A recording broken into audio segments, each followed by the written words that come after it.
tenernos, pero no vamos a crecer en la fe, no vamos a fortalecernos en la fe, ¿no? La vida espiritual tiene que ser cultivada, la fe tiene que ser alimentada, ¿no? Y esto ocurre cuando congregamos y nos encontramos en la comunión con el pueblo del Señor, vemos nuestros hermanos, los escuchamos los testimonios, como en esta noche estábamos escuchando, de lo que Dios hace, y esto nos fortalece, nos alienta en la fe.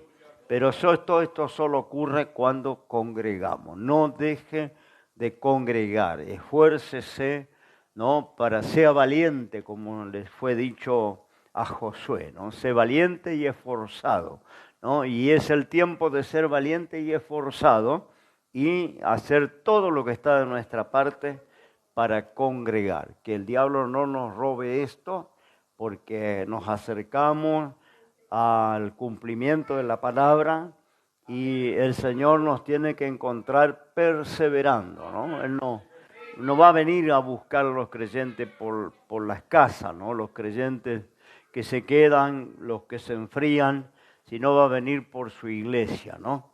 Y estaba escuchando los preliminares y quiero hablar un poco de lo sobrenatural de la iglesia.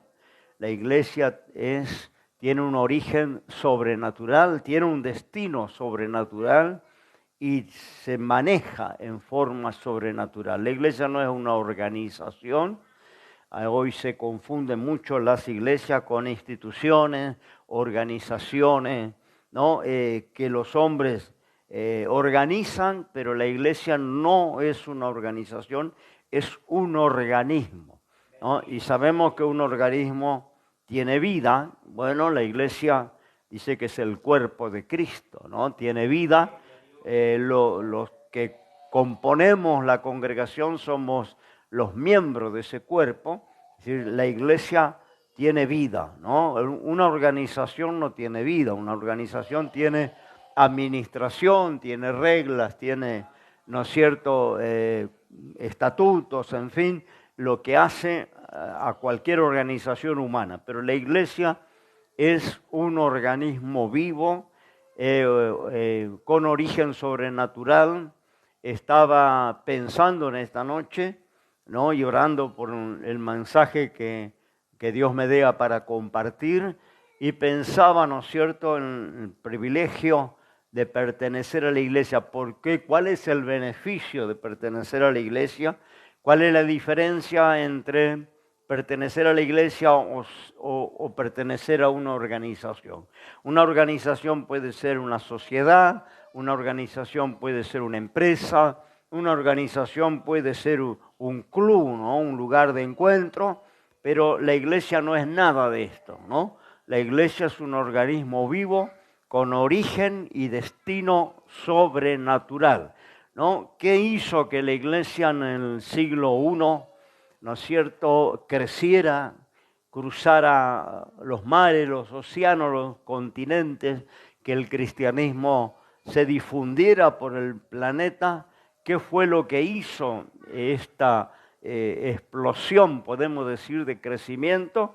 Fue la producción sobrenatural, fue el origen sobrenatural de la iglesia. Yo quiero que leamos en Hechos solo unos pasajes de la vida, la manera que la iglesia se manejaba. La primera iglesia, la iglesia del siglo I, la de los apóstoles, y la que comienza después de la ascensión de Cristo, ¿no? En Hechos 16, Hechos 16, el versículo 5, dice así: así que las iglesias eran confirmadas en la fe y eran aumentadas en número cada día. Pasando a Frigia, a la provincia de Galacia, le fue prohibido por el Espíritu Santo hablar la palabra en Asia. Vinieron a Misia, tentaron ir a Bitinia, mas el Espíritu no le dejó. Pasando a Misia, descendieron a Troa y le fue mostrada a Pablo una noche una visión. un varón macedonio se puso delante de él rogándole y diciéndole, pasa a Macedonia y ayúdanos. Y como vio la visión, luego procuramos partir a Macedonia, dando por cierto que Dios nos llamaba para que anunciásemos el Evangelio. Fíjese cómo se movía la iglesia primitiva, ¿no? La diferencia con hoy, la iglesia moderna, ¿no? Porque tenemos que hacer un paralelo de la iglesia actual con la iglesia original del siglo I. Cómo se movían los siervos de Dios, los miembros de esa iglesia. Había una dirección de Dios sobrenatural. Es decir, que no era organizado por algún pensamiento humano, algún planeamiento, alguna táctica, alguna estrategia. Hoy muchas congregaciones se manejan con estrategias empresariales, algunas hasta tienen medición de marketing, ¿no? La iglesia originalmente se movía en forma sobrenatural, hasta para predicar, no predicaban, ¿no es cierto?, en donde le gustaba o donde, ¿no es cierto?, parecía que fuera allí a levantarse una congregación, sino que oraban y el Espíritu Santo les guiaba. En algunos lugares dice que el Espíritu Santo le prohibió que no predicaran, ¿no? Esto parecía una contradicción porque el Señor manda en la Gran Comisión, vaya y predique el Evangelio a toda criatura, ¿no? El que creyere y fuere bautizado será salvo. Esa era la Gran Comisión. Pero ahora ellos, incluso teniendo este mandato del Señor en la Gran Comisión, ellos no se movían por voluntad propia, por decisión propia, sino que dependían de la dirección del Espíritu Santo, ¿no? Acá ellos querían ir a un lugar que dice la provincia de Galacia, y el Espíritu Santo les prohibió que no llevaran la palabra en ese lugar. Intentaron ir a otro sitio llamado Misia y Bitinia, y dice que tampoco el Espíritu Santo les dejó. Entonces, bueno, luego dice que aparece una visión para el apóstol San Pablo, ¿no?, de Macedonia, donde en esa visión se le pedía ayuda, ¿no? Estaban pasando dificultad los hermanos en Macedonia, seguro orando, y el Espíritu Santo inquieta a los siervos del Señor para ir a esa zona. A donde querían ir no fueron, obedeciendo al Señor, porque seguramente no era el tiempo, seguramente no iba a haber bendición, seguramente podían tener algún quebranto, alguna pérdida. Por eso el Señor, sabiendo, no les dejó ir a donde ellos tenían intención de ir, ¿no? No les permitió.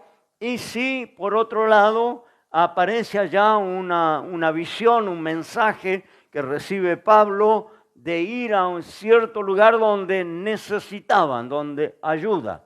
Entonces se propusieron y fueron porque entendieron que Dios lo estaba llamando a la provincia de Macedonia, ¿no? Vemos cómo se movían los cristianos. Yo le estoy dando solamente una pequeña, ¿no es cierto?, panorámica de cómo se movía la iglesia del siglo I, ¿no?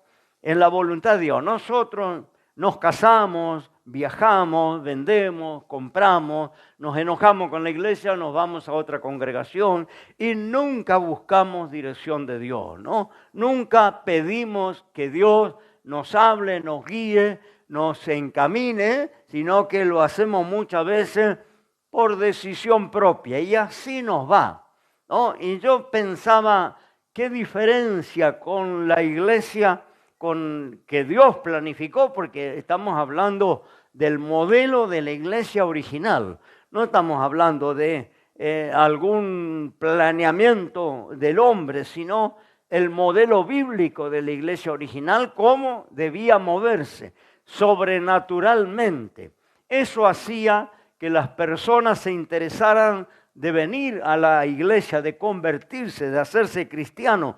Miren 1 Corintios, ¿no?, el versículo 14, capítulo 14, cómo era la operación de Dios en la congregación. Verso 24 de capítulo 14, 1 Corintios, la enseñanza de Pablo, dice: si todos profetizan y entra un infiel o un indocto, de todo es convencido, de todo es juzgado.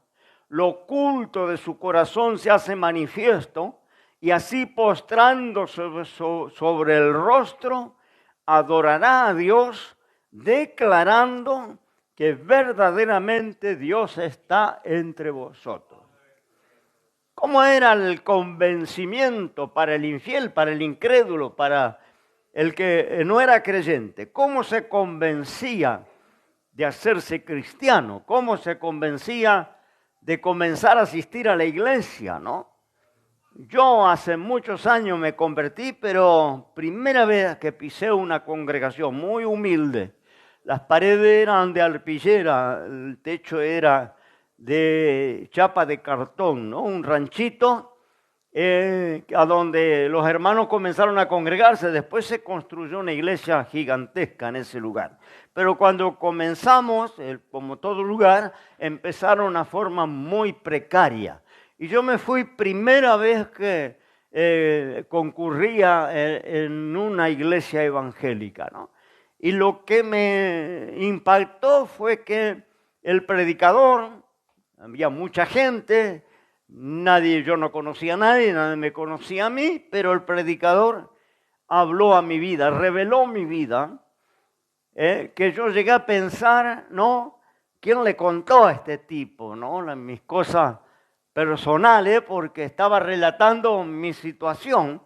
Y eso fue lo que me impactó, ¿no? Lo que me movilizó a acercarme a las cosas de Dios y a seguir concurriendo, ¿no? Y esto es lo que decía Pablo, ¿no? Lo oculto de su corazón se va a hacer manifiesto y dice, va a declarar verdaderamente Dios está aquí, porque lo de Dios se cumple, lo de Dios se revela, ¿no? Así decía que se conocía lo de Dios con lo falso. Lo que es falso no se cumple, lo que es de Dios se cumple, ¿no? Y yo decía, ¿no? Antiguamente el Dios del Antiguo Testamento, el Dios de Israel, era un Dios que operaba en su pueblo. Los capitanes de ejército, los generales, antes de ir a la guerra, hablaban con los profetas. El pueblo, los reyes, consultaban los profetas. Había una continuidad de palabra, de revelación de Dios, casi continua en la vida cotidiana de Israel. Israel no se movía sin la voluntad del Señor, sin la dirección de Dios. Y eso hacía que fuera una nación codiciada, ¿no? Envidiada por otras naciones. Malaquías dice, seréis pueblo codiciable, ¿no? Porque todos respetaban a Israel porque Dios habitaba en medio de Israel. Cuando decimos Dios habita en medio del pueblo, estamos diciendo esto, lo sobrenatural de Dios en la vida física, en la vida común, cotidiana, lo sobrenatural de Dios operando cotidianamente, ¿no? Ahora el tiempo pasó, pasaron siglos, la iglesia se fue modernizando y hoy se perdió lo sobrenatural de Dios, ¿no? Tenemos muchas congregaciones, muchos creyentes, dice que hay un gran porcentaje, ahora que vienen las votaciones, los políticos están muy interesados por la iglesia evangélica porque hay muchos evangélicos en nuestro país, en el mundo entero. Pero yo me pregunto, ¿qué pasó con lo sobrenatural de Dios? ¿No? Ese Dios que hablaba al pueblo de Israel es el mismo Dios que nosotros servimos. Israel no tenía un Dios diferente. No hay un Dios del Antiguo Testamento y un Dios de la gracia del Nuevo Testamento. El mismo Dios, el mismo propósito, el mismo plan. Lo único que ha cambiado, que ha entrado, ¿no es cierto?, la salvación para nosotros, que no éramos del pueblo judío, que éramos gentiles. No, ha entrado la gracia para los gentiles el único que ha cambiado. El plan de Dios se ha extendido. Antes estaba, ¿no es cierto?, solamente centralizado en el pueblo hebreo. Y bueno, a través de la cruz se abre la salvación para todos los hombres, ¿no?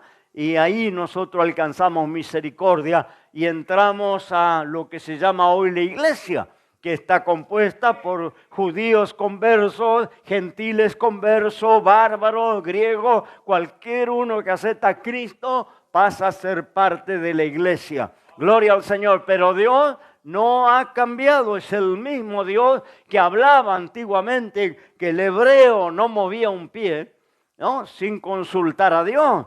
Hasta para las cosas más comunes y diarias y cotidianas consultaba a Dios, ¿no? Nosotros nos hemos, podemos decir, modernizado de tal manera que no hemos quedado autosuficientes. Tenemos tecnología, tenemos confort, tenemos ciencia, y esto nos ha llevado a no depender de Dios, sino ser autosuficiente, ¿no? Que podemos tomar decisiones, podemos hacer cosas sin necesidad de la dirección que necesitaban aquellos antiguos, ¿no? Esa dirección,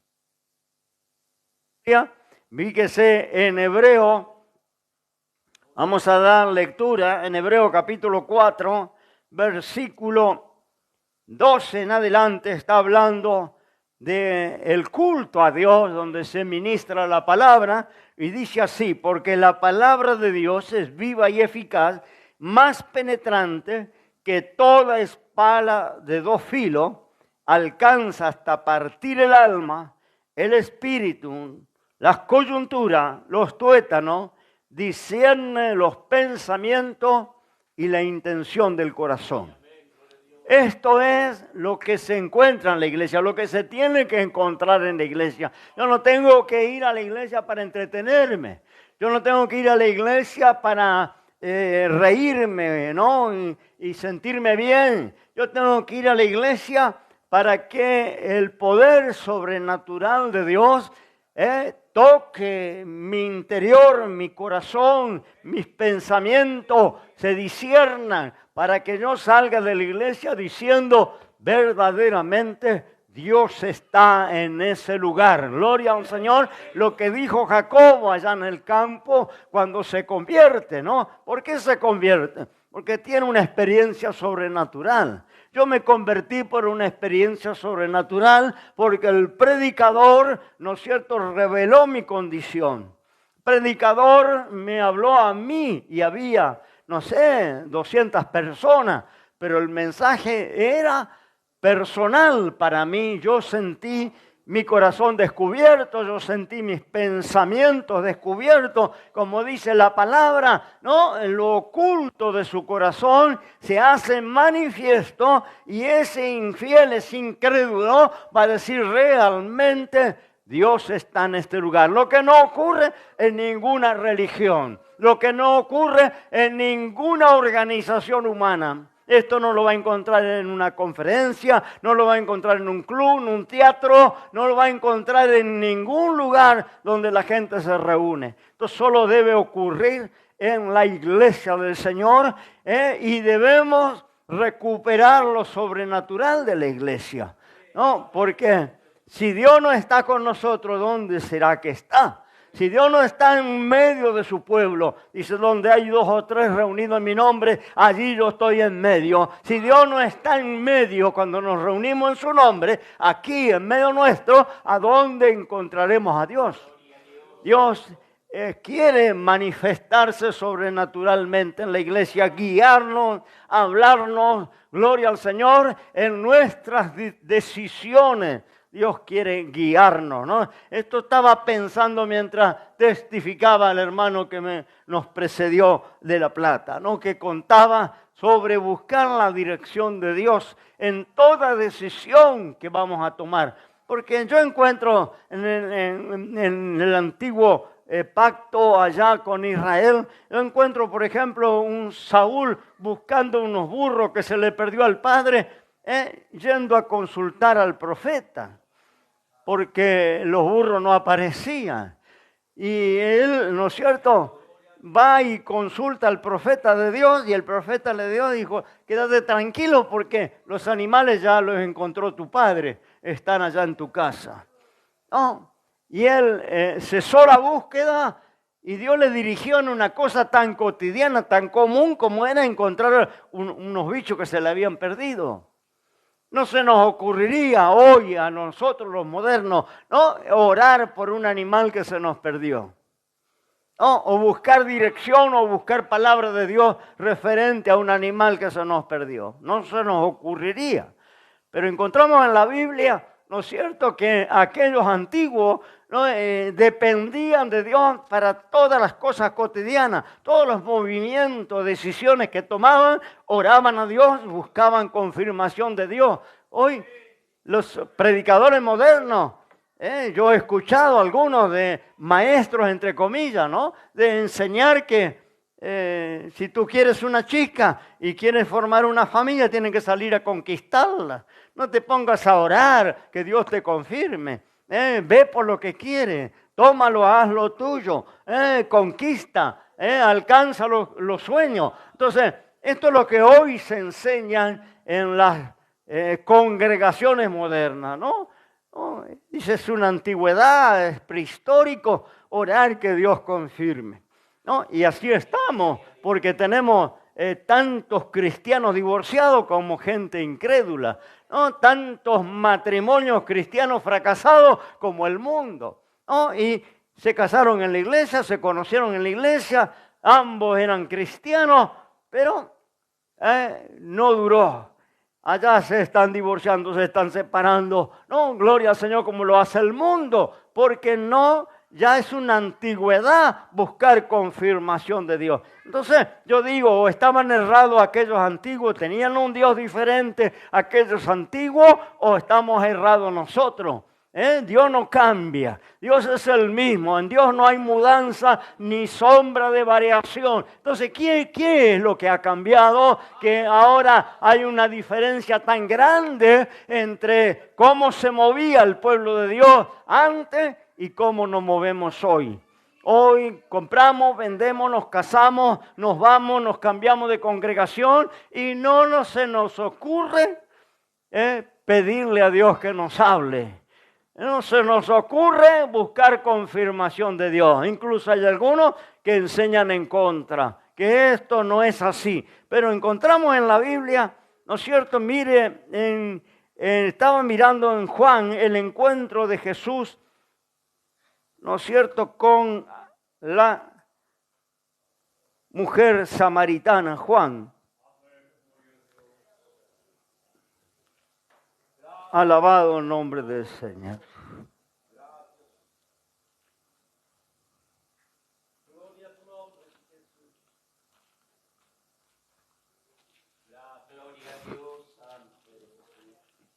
Bueno, se me extravió. Sí, el capítulo 4 de Juan. Le dice Jesús en el verso 16, en esta charla que tiene con la mujer de Samaritana. Una mujer que no tenía nada que ver con el pueblo hebreo. Al contrario, eran enemistados con el pueblo judío, enemigos. Y el Señor tiene un encuentro con esta mujer deteniéndose en una fuente de agua, en un pozo de agua. Al mediodía, en el calor del mediodía, a tomar agua. La mujer llega buscando agua para su familia a ese pozo y ahí tiene el encuentro con el Señor. Y hay una conversación, después la lee toda completa, pero el verso 16, Jesús le dice a la mujer en una altura de la conversación, donde le pide agua, la mujer le explica que no hay diálogo entre su pueblo y el pueblo judío, y reconoce que Jesús es judío y que ella es samaritana. Bueno, pero en esa conversación de repente Jesús le dice, ve, llama a tu marido y ven acá, ¿no? Pareciera una propuesta fuera de lugar porque no tenía que ver con la conversación personal que estaban teniendo. ¿No? Es como que estamos conversando y yo te digo, anda a traer tu hijo o invítalo a tu papá que venga, ¿no? pareciera desubicado lo que le dice el Señor, llama a tu marido y ven acá. Pero le está revelando, ¿no?, la vida de ella en forma indirecta. No se lo está diciendo como mensaje profético, pero le está descubriendo las intenciones y los pensamientos, lo oculto de esa mujer, que no le conocía al Señor, ni ella conocía al Señor, pero le dice, ve, llama a tu marido. Ahí la mujer no le queda otra que decir, no tengo marido, ¿no? Y el Señor enseguida le dice, bien has dicho, no tengo marido, porque 5 maridos ha tenido y el que ahora tiene no es tu marido. Esto has dicho con verdad. La mujer dice, Señor, me parece que eres profeta, ¿no? Nunca se habían encontrado, no se conocían, pero ahora el Señor, ¿cómo va a cautivarle a esta mujer? ¿Cómo le va a ganar a la fe? La mujer totalmente en otra creencia. Los samaritanos tenían otra creencia del pueblo judío, totalmente ajena a la verdad de Dios, ¿no? El Señor le va a cautivar, le va a conquistar, le va a ganar y ella se convierte. Y va a ser la puerta para que toda Samaria conociera el Evangelio. Ya va a ir a su pueblo luego a testificar, ¿no? Pero ¿cómo le conquista? Revelando en lo que nadie conocía, revelando su situación, hablando directamente de su vida. Cuando le dice, trae a tu marido, no tengo marido, bien has dicho, porque has tenido 5.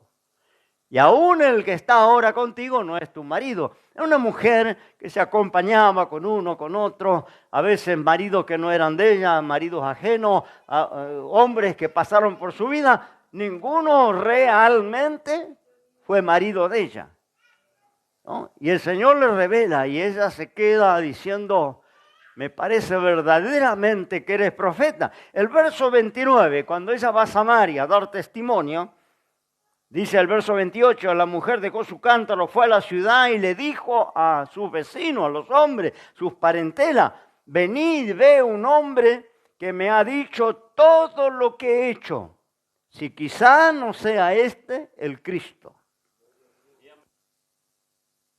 Esta mujer samaritana, ¿cómo entra el Evangelio a la ciudad de Samaria y a toda una cantidad de gente? Porque por lo sobrenatural. No hay un convencimiento psicológico, no hay una ayuda personal, una superación propia, ¿no es cierto? Un incentivo a la prosperidad, al éxito. Hay una revelación sobrenatural donde la vida de esta mujer se le manifiesta, ¿no?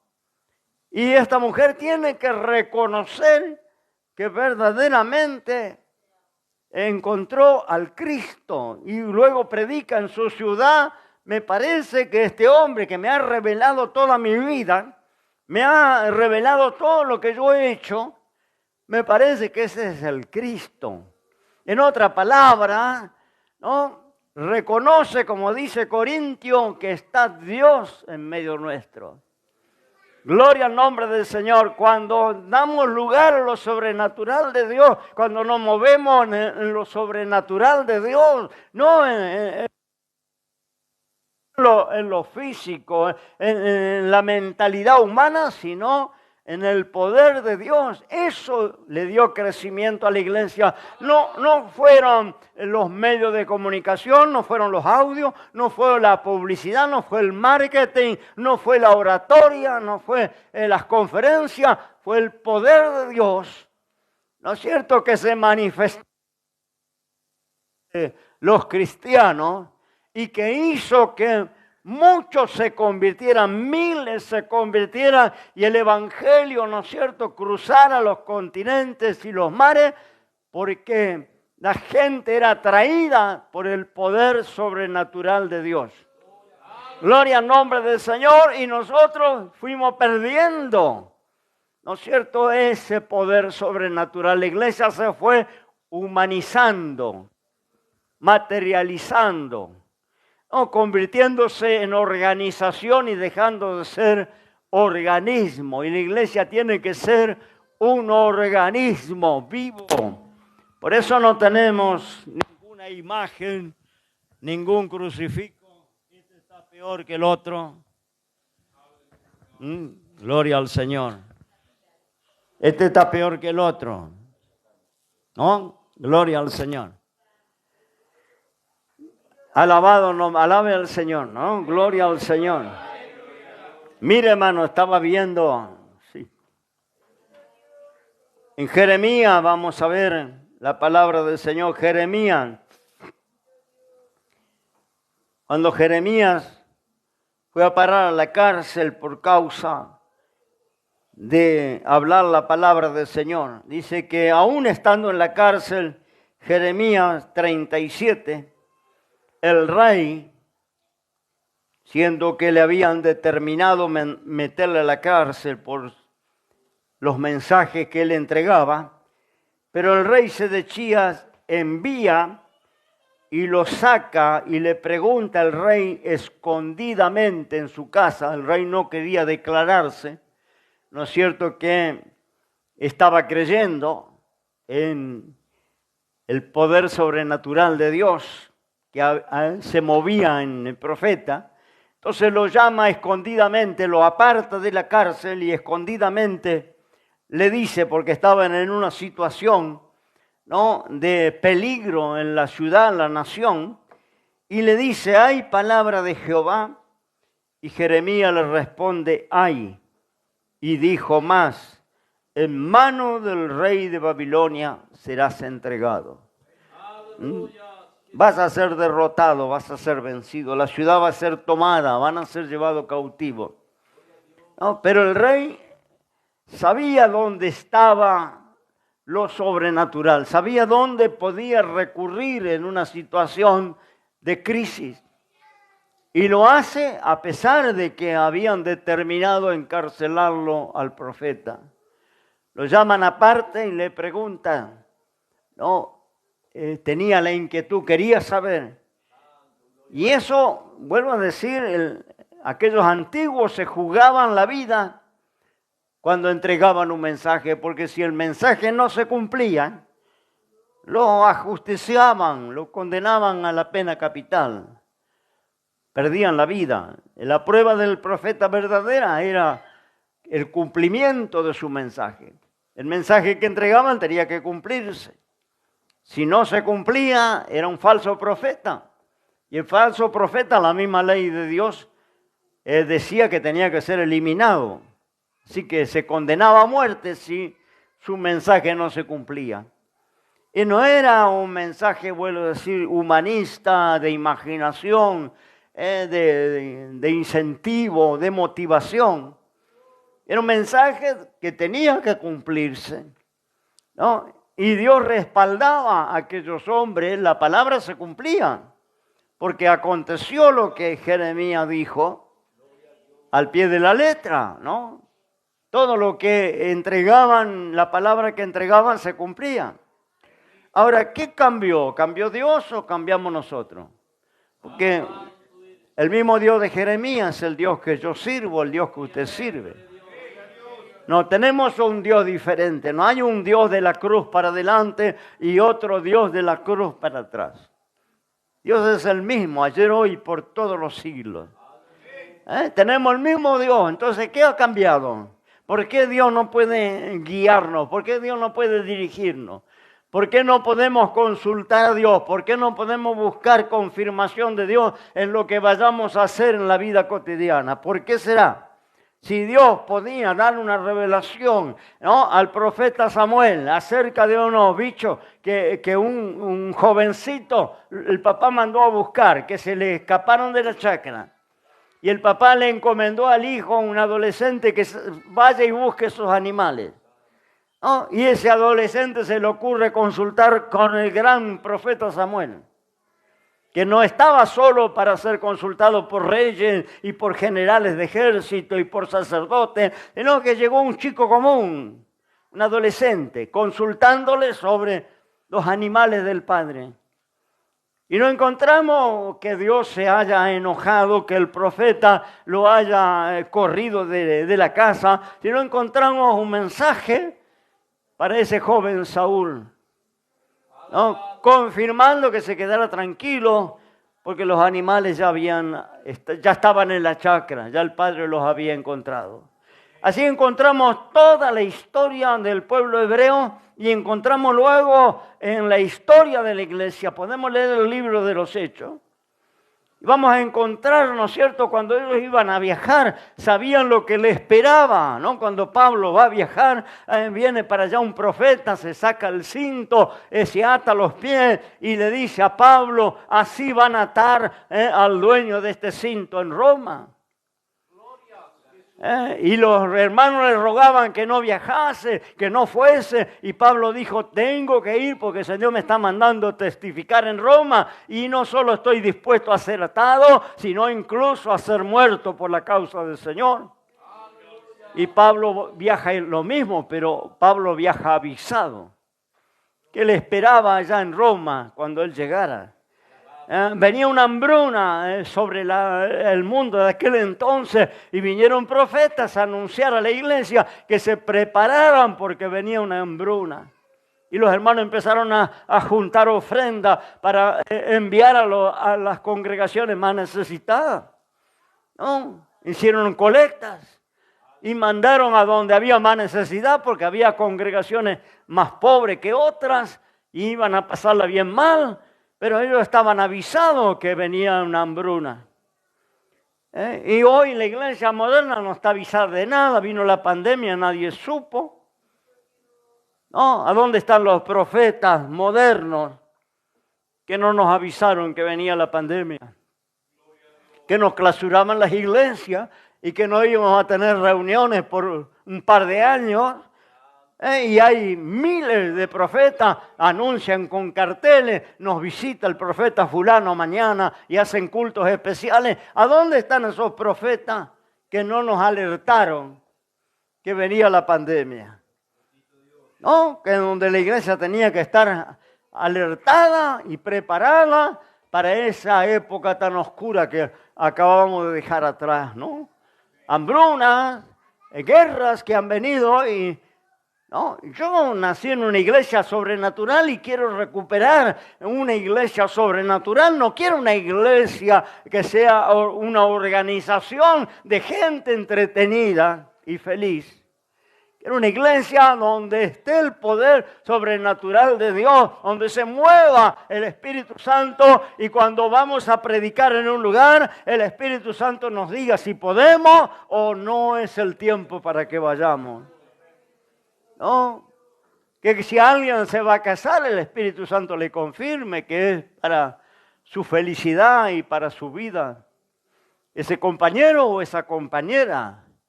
Que no estén los chicos enamorándose porque sí, conquistando. Porque hoy la mentalidad es sal a conquistar lo que quieres, obtiénelo, tómalo, es tuyo, alcánzalo.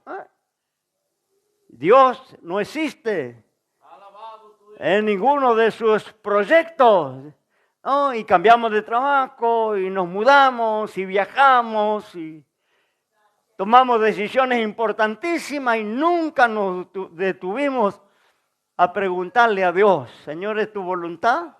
Y así nos va, porque tenemos quebrantos, tenemos pérdidas, tenemos dolores, sufrimos, porque nunca nos detuvimos, hermano, ore.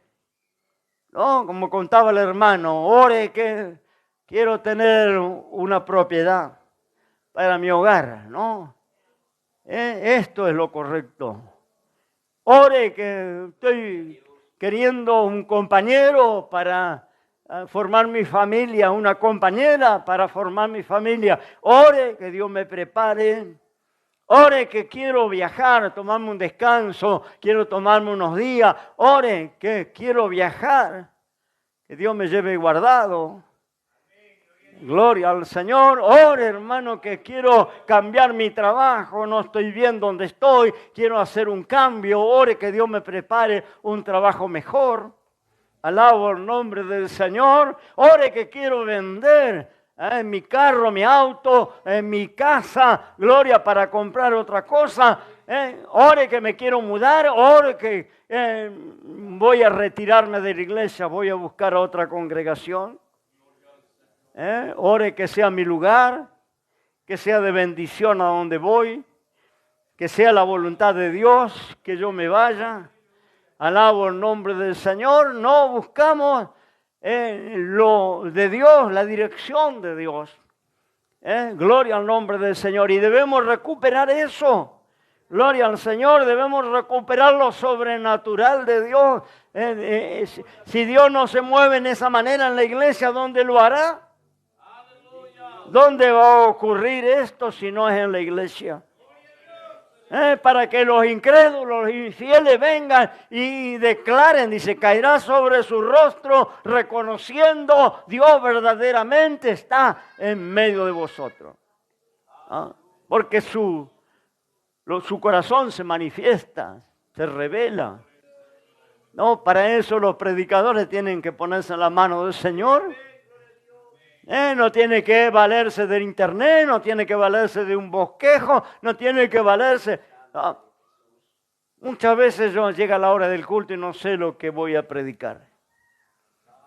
Hoy los predicadores modernos 15 días antes ya prepararon el mensaje y ya pusieron el título en internet y ya le hacen propaganda de lo que va a predicar dentro de 15 días. Gloria al Señor. Y yo digo, ¿cómo funciona? Gloria al Señor, porque vuelvo a decir, a mí me ocurre que llego al culto. Yo lo he contado muchas veces, a veces en la noche anterior Dios me da el mensaje, a veces 2 o 3 días antes, a veces unas horas antes, y a veces me paro acá atrás y todavía Dios no me dio el mensaje. No, pero creo en la dirección de Dios, creo en la dirección del Espíritu Santo. Creo que Dios, venimos para que Dios nos hable, no venimos a reírnos, a entretenernos, a pasarla lindo. Venimos a que Dios nos hable, venimos a buscar palabras del Señor, venimos a que Dios, ¿no es cierto?, se manifieste en medio nuestro, si no, no tiene sentido, ¿no? Viajar, invertir dinero, tiempo. Dejar el confort de nuestros hogares para venir aquí. A ver, lucirse. Alguien que está en la plataforma. Para ver cómo se lucen los músicos, los cantores, los oradores. No, venimos para escuchar a Dios. Venimos para que Dios tenga lugar y nos hable. Y nos guíe. Gloria al Señor. Bueno, quizás, no sé, Dios puede hablar a través del predicador, a través de un mensaje profético, pero el Espíritu Santo puede hablar en tu corazón también. Oh, estás orando por una decisión y a lo mejor esperando una palabra profética o esperando algo que venga de la plataforma y a lo mejor el Espíritu Santo te confirma en la banca, en el interior de tu corazón. Te dice que hagas, te dice que no hagas, te dice que vaya, te dice que no vaya, te dice que tomes la decisión, que no la tomes, gloria. El asunto es que salgas de la casa de Dios con confirmación de Dios. Entendiendo que somos parte de la iglesia y la iglesia tiene un origen y un destino sobrenatural. En la iglesia tienen que ocurrir milagros, sanidades, liberaciones. Los demonios tienen que salir, los espíritus se tienen que manifestar, tienen que salir. ¿Por qué no hay más liberación de demonios hoy en la iglesia moderna? ¿Será que el infierno cambió la táctica? ¿Será que Satanás se retiró, se jubiló? Satanás está cobrando la pensión en PAMI. No sé. ¿No? ¿Cómo es el tema? Yo me crié en una iglesia donde culto por medio teníamos endemoniados que se liberaban. Muchos de esos endemoniados después se bautizaban, se hacían miembros de la iglesia. Tengo algunos de esos endemoniados que se convirtieron en obreros. Que cuando vinieron los primeros cultos, berrearon, desparramaron los bancos y tuvimos que ir a orar porque se arrastraban, rectaban en el suelo como serpientes, ¿no? Y bramaban los demonios y eran libres, y después que eran libres, perseveraban y muchos de ellos se convirtieron en predicadores. Alabo el nombre del Señor. Y ahora, los últimos años, ¿qué pasó? ¿No hay más demonios? ¿El infierno está de vacaciones? Alabo el nombre del Señor. No, cuando la iglesia se convierte en una organización humana, cuando la iglesia empieza a manejarse humanamente, pues el razonamiento de los hombres pierde lo sobrenatural. Y cuando pierde lo sobrenatural, los demonios vienen al culto y cantan los coros junto con nosotros. Oran con nosotros, gloria al Señor. Aplauden con nosotros, gloria al Señor. Porque no está el poder sobrenatural de Dios. Dios no habla y ahí están los creyentes tomando decisiones que le llevan a la ruina y al fracaso. Alabo el nombre de Dios porque perdemos lo sobrenatural. Yo quiero recuperar eso. Alabo el nombre del Señor, gloria. A mí no me interesa, ¿no es cierto?, ni las cámaras, ni la música, ni los coros, ni los cantores profesionales. A mí me interesa la presencia de Dios, como dijo Moisés. Señor, si tu presencia no va a ir con nosotros, no nos saque de Egipto. Gloria al Señor. Si tu presencia no nos acompaña, no vamos a ni un lado. Para Él era importante la presencia de Dios, gloria, y para mí sigue siendo importante la presencia de Dios. Así nos reunamos en un templo de lujo o nos reunamos bajo de una planta. Alabado el nombre de Dios. Porque donde está la presencia de Dios va a haber milagros, sanidades, liberaciones, palabra de Dios. Lo oculto del corazón se va a manifestar, los pensamientos van a discernirse, gloria, y la gente va a adorar a Dios diciendo, verdaderamente Dios está aquí, gloria. Alabo el nombre de Dios, gloria al Señor. Como un pueblo avisado. La iglesia es un pueblo avisado. Alabo el nombre del Señor. Así dice la palabra. Y yo nací y me crié y serví al Señor en una iglesia de ese modelo. Me trae un poquito de agua, por favor. No hay.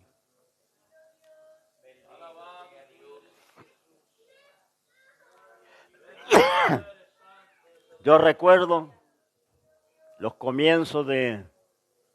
Gracias, hermano. Los comienzos de nuestro ministerio, que yo llegué y no es soberbia, es gratitud a Dios. Yo llegué a decir, cultos públicos, que Dios nunca, los años que hemos servido a Dios, nunca falleció un hermano sin que nosotros lo supiéramos antes, con mucha anticipación. Creo que Marcelino se acuerda, yo llegué a decirlo en la plataforma, porque era real, porque nos sucedió por años. Y no quiere decir que no han fallecido hermanos ancianos y algunos no tan ancianos que Dios ha llamado a su presencia. Pero nunca ocurrió sin que nosotros estuviéramos sabiendo antes. Nunca. Nunca llegó una visita sin que nosotros supiéramos que venía. A veces Dios nos revelaba, nos hablaba. ¿Cuántas personas venían en camino? Hemos tenido mensajes que iban a llegar 2, que iban a llegar 4, que iba a llegar 1. Antes que llegara. Nosotros estábamos sabiendo. Cuando vino la carestía, la hambruna, la hiperinflación. Nosotros fuimos avisados antes. Está el hermano Marcelino, que es de aquel tiempo, hermana Amalia y algunos hermanos que son del tiempo del comienzo. Fuimos avisados que venía esa hambruna. Y yo organicé una cooperativa en la iglesia. Algunos se acuerdan. Juntábamos un poco de dinero cada uno y hacíamos las compras los mayoristas. Y traíamos bolsas de mercadería, de azúcar, de fideos, de arroz. Y repartíamos esa mercadería a todos los hermanos, porque hubo tiempo ni con plata se compraba el alimento. ¿Usted se acuerda? No sé si es tan viejo como yo, pero si tiene algunos años se acuerda. Ni con la plata, porque el almacenero que tenía el arroz o tenía la harina, la estivaba una semana y triplicaba la ganancia. La gente salía a trabajar con, supóngase, 200 pesos para el viático y a la vuelta el viático valía 600. No podía volver a la casa, porque era así. En el día aumentaba 4 veces. Entonces usted tenía un proyecto de plata para ir a su trabajo y cuando quería volver a la noche no podía volver, no le alcanzaba la plata. Fue espantoso, pero nosotros estábamos avisados. Cuando vino la guerra de las Malvinas, nosotros fuimos avisados meses antes. Meses antes.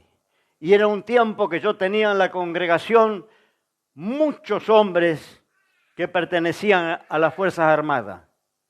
Teníamos gendarmes, teníamos oficiales de ejército, teníamos policía. Había una cantidad de gente creyente, miembros que pertenecían a la fuerza de seguridad. Y me acuerdo en las oraciones un mensaje de Dios, que Dios me dio el honor de entregar a la iglesia, que venía en Argentina un gran derramamiento de sangre y que oráramos por todos aquellos que estaban en la fuerza de seguridad. Y sacamos ayuno y oración por los hermanos que estaban en la fuerza de seguridad. Y se desató de la noche a la mañana la guerra en las Malvinas. Y empezaron a cargar a los soldados y a llevarlos y los que estaban incorporados. Teníamos gendarmes nuestros que los cargaban en los helicópteros y salían para el sur. Y le cuento algo, yo tenía hasta un anciano de la iglesia que era miembro de la fuerza de seguridad. Tenía un diácono que era gendarme, era mi tesorero. Teníamos un montón, tenía mi hermano que ya falleció, que estaba haciendo la conscripción. Y tocaba la música en la iglesia, era un diácono de la iglesia. Teníamos un montón de hermanos involucrados con la fuerza de seguridad. Y vino la guerra, y hubo muertos, y usted sabe lo que pasó. Pero cuando pasó, que fue la derrota y volvieron los soldados y se terminó y salió la dictadura, el gobierno militar, ninguno de nuestros hermanos que estaban involucrados en la fuerza de seguridad, ninguno fue llevado al frente de batalla. Ninguno. Ninguno escuchó un tiro. Porque Dios obró de una manera extraordinaria con cada uno. Mi hermano lo cargaron en el helicóptero con toda la compañía de él para ir allá en el sur, en el continente, y de ahí ser transportado a las islas. Era soldado, estaba cumpliendo servicio militar.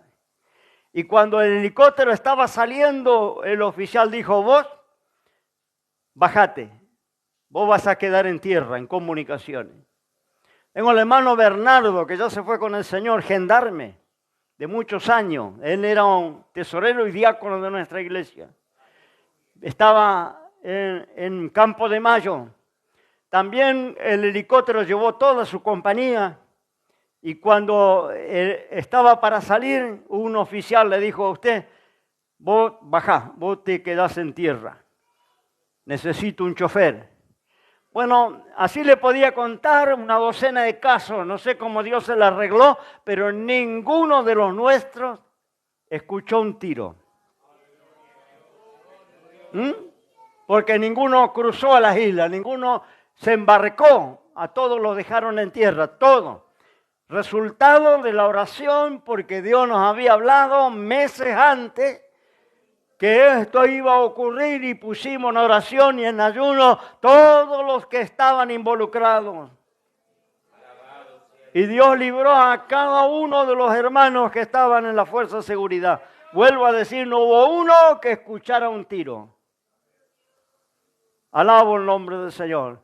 Esa es la iglesia que yo quiero recuperar.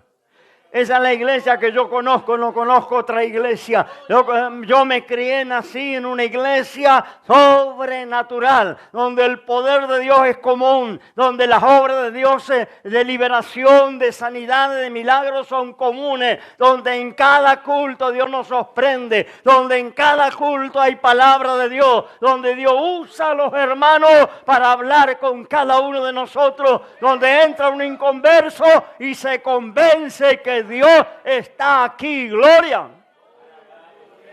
Alabado el nombre de Dios, gloria al Señor. ¿Quiere ese Dios? ¿Quiere esa iglesia? Alabado y bendecido el nombre del Señor. Vamos a leer en el Apocalipsis. Capítulo 1. Me estoy recuperando de una bronquitis y todavía me queda algún rastro.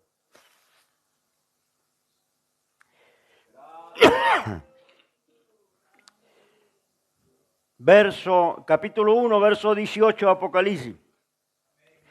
Y 19. He aquí el que vivo y he sido muerto, aquí que vivo por los siglos de los siglos, amén. Y tengo las llaves del infierno y de la muerte. Hablando Cristo para la iglesia. Y le dice a Juan, escribe las cosas que has visto, las que son y las que han de ser después de esta. Alabado al nombre de Dios. Ese era el origen de la iglesia, donde los siervos de Dios tenían revelación de las cosas que iban a hacer. Escribe las que son, las que fueron, pero las que serán, futuro. Las cosas venideras, las que el ojo no vio, oído no escuchó, ni subió en la mente del hombre. Lo venidero, lo futuro, lo incierto, lo que el mundo no puede conocer, lo que los falsos profetas no saben, lo que las religiones no tienen, lo que las organizaciones humanas no pueden brindar, porque es sobrenatural, esto es solo dado de Dios. Y la iglesia tiene que tener ese fundamento sobrenatural, porque si no, no es iglesia, es otra cosa, pero no es iglesia. La iglesia tiene que moverse en el poder sobrenatural de Dios, y ese poder se manifiesta no en un personaje, en una figura. Se manifiesta en su cuerpo, y el cuerpo es la iglesia, somos todos nosotros, son los jóvenes, son las mujeres, son los hermanos, los niños, son todo lo que conforma la iglesia. Ese es el cuerpo de Cristo y ahí se tiene que manifestar. Por eso decía el apóstol San Pablo, cuando os juntéis, tened entre vosotros revelación, tened salmo, tened enseñanza, tened profecía. Eso es la iglesia, la vida de la iglesia. Nos juntamos, oramos a Dios, le damos lugar al Espíritu Santo, y el Espíritu Santo tiene que manifestarse, gloria, y tiene que hablar, y tiene que dirigir nuestras decisiones, nuestros pasos, gloria al Señor. Y si vamos a errar, para eso está la iglesia. Venimos a la iglesia y el Señor nos va a avisar, y nos va a alertar, y nos va a decir, no hagas lo que pensabas hacer, no tomes esa decisión que pensabas tomar, no vayas allí donde pensabas ir. Gloria al Señor. Y de esa manera somos librados. Y cuando algo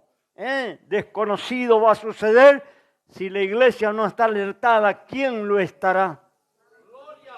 Si la iglesia no está avisada, ¿quién lo estará? ¿El mundo, los incrédulos o los religiosos? ¿Quién será el pueblo avisado de Dios? La iglesia del Señor. Gloria a Dios. Y nosotros tenemos que tener la revelación de Dios, las cosas que serán, las que vienen adelante, Dios tiene que avisarnos, ¿no? Y tenemos que movernos en esa dirección sobrenatural. Que nada acontezca. Porque mi Biblia dice, nada hará el Señor sin que revele su secreto a sus profetas. Esto parece soberbio, pero es promesa de Dios. Esto no lo estoy inventando yo. Nada hará el Señor sin que revele su secreto a los profetas. Entonces, ¿qué va a acontecer en Argentina? ¿Qué va a suceder mañana? ¿No? Tenemos que ser un pueblo avisado para tomar recaudo. ¿Se acuerdan Egipto? ¿No? Cuando venía la hambruna. Venía primero 7 años de abundancia y luego 7 años de hambruna. Y el sueño lo tiene un incrédulo, el rey Faraón. Pero era una revelación de Dios, que Dios, conociendo que allí estaba José, lo iba a usar, iba a canalizar la vida de José para traer a luz el conocimiento de esa revelación que le fue dado a un idólatra, un incrédulo, el rey Faraón. Tuvo ese sueño, se inquietó y mandó los magos y los adivinos a venir a la corte.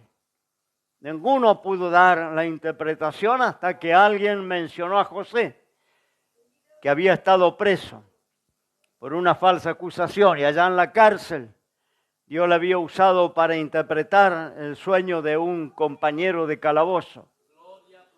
Ese compañero de calabozo fue el que salió libre, eran 2 que estaban presos, panadero y copero del rey. Y los tuvieron un sueño y se lo contaron al compañero de calabozo. El compañero de calabozo le dijo que uno de ellos iba a morir, iba a ser sentenciado, pero el otro iba a ser libre. Y justamente el que fue libre volvió al servicio del rey, y cuando el rey empezó a preocuparse por aquella revelación que nadie podía interpretar, él dio testimonio. Allá cuando yo estaba preso, hubo un muchacho, un joven, que me dijo tal cual lo que me pasó, a mí y a mi compañero. Y el rey lo manda a llamar. Bueno, esto puede ser, decir casualidad, ¿no? Esto fue preparado de Dios. Dios sabía todo esto de antemano, ¿no? Y viene allá José y le interpreta el sueño. Rey, las 7 vacas gordas que has visto, que luego son devoradas por las flacas. De tal manera que las flacas se comen las gordas y no cambia su aspecto. Quedan magras y flacas igual. En los 7 años de vacas gordas son 7 años de abundancia. Y los 7 años de vacas flacas son años de extrema miseria y pobreza. Yo te aconsejo, rey, que organices los años de abundancia para cuando vengan los años de necesidad. Que tome previsión para que no haya hambruna. Y el rey lo pone a cargo, todos conocemos la historia, le pone a cargo del tercero en poder en todo Egipto, para tomar la administración y hacer lo que él aconsejó. Hizo graneros, se levantaron cosechas abundantes, se guardó, y cuando vino la hambruna, Egipto tenía los graneros llenos y no había necesidad. Venían de otras tierras. No, usted sabe que la familia de Jacobo vino buscando grano y comida porque se estaban muriendo donde ellos estaban. No, había abundancia en Egipto por aquella revelación de Dios, dada a un incrédulo, interpretada por un varón de Dios que tenía el Espíritu de Dios, que interpretó aquella palabra y logró que, ¿no es cierto?, pasaran los 7 años de hambruna con provisiones. Prevención de Dios. ¿Para quién? Para los egipcios, no. Para la familia de Jacobo, que Dios sabía que allá en la hambruna donde estaban, deberían recurrir a Egipto, donde había. Y vinieron 400 personas, familia de Jacobo, que estaban todos muriendo, todos hijos de Dios, toda nación de Dios. Y Dios tenía ahí preparado para ellos los almacenes de Egipto con abundancia de granos para alimentar a aquellos 400 hijos de Dios, que finalmente se establecen en Egipto. Es donde el pueblo hebreo entra en la nación de Egipto, ¿no? Porque vienen buscando comida y la comida estaba preservada. Ahora vienen las carestías en Argentina, vienen las hambrunas, vienen las guerras, vienen esas pestilencias que nos sacudieron y nosotros ni enterados estamos. ¿Cambió Dios o cambió la iglesia? ¿Qué fue lo que cambió? Alabo el nombre de Dios. Pues si Dios no cambió, cambiamos nosotros. Gloria al Señor. Si Dios no cambia, lo que cambiamos fuimos nosotros. Así que podemos revertir esto, podemos recuperar esto, podemos pedirle a Dios: Señor, yo quiero una iglesia sobrenatural. Yo quiero ir al culto y salir del culto con palabra de Dios, con revelación de Dios. Yo quiero una iglesia donde haya mensaje profético, donde haya dones de lengua, donde haya discernimiento de espíritu, donde haya milagros y sanidades. Yo quiero una iglesia de prodigio, una iglesia sobrenatural. Gloria. Póngase de pie en esta noche, hermano en Cristo. Gloria. Sárama, ¿cómo puede ser la iglesia sobrenatural? Porque Dios es sobrenatural. Gloria. Y Dios no ha cambiado. Gloria al Señor. Dios no ha cambiado. Gloria al Señor. Vamos a reconocer lo que perdimos. Y vamos a humillarnos. Y vamos a recuperar. Vamos a pedirle a Dios. Llegue al culto no para hacer desfile de moda y mostrar la ropa que se compró. Llegue al culto no para buscar novio ni novia. Llegue al culto no para hacer tertulia familiar y pasarla bien. Llegue al culto para que Dios te hable. Y lo primero que haga cuando llegue a la iglesia, ore a Dios diciendo: Señor, habla. Usa tus vasos. Tiene muchos vasos el Señor en la iglesia. Alabo el nombre del Señor. Y es nuestra obligación decir: Señor, yo necesito que me hable hoy. Usa tus vasos, habla mi vida.